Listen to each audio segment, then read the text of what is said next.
మంచిర్యాల జిల్లాలోని ప్రధాన వార్తలకు వస్తే సాక్షాత్తు ఎమ్మెల్యే ఆదేశాలు ఇచ్చినప్పటికీ అధికారులు పట్టించుకోని ఘటన చెన్నూరు నియోజకవర్గంలో చోటు చేసుకుంది.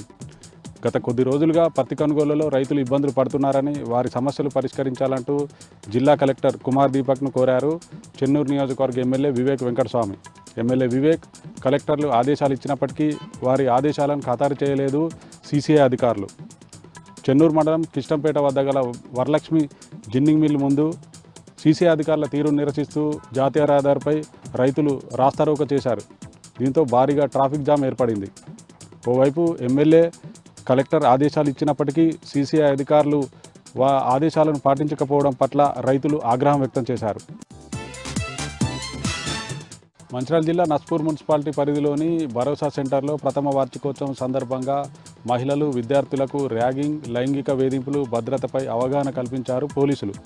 ఈ కార్యక్రమంలో మంచిర్యాల డీసీపీ భాస్కర్తో పాటు షీ టీం సభ్యులు పాల్గొన్నారు. కొమరంభీం ఆసిఫాబాద్ జిల్లా మహారాష్ట్ర నుంచి తెలంగాణకు అక్రమంగా మద్యాన్ని తరలిస్తున్న వ్యక్తిని సిర్పూర్ టీ వద్ద అదుపులోకి తీసుకున్నారు పోలీసులు. 13,500 రూపాయల విలువ గల దేశీదారు మద్యంతో పాటు బైక్ను స్వాధీనం చేసుకొని ఒకరిపై కేసు నమోదు చేశారు పోలీసులు.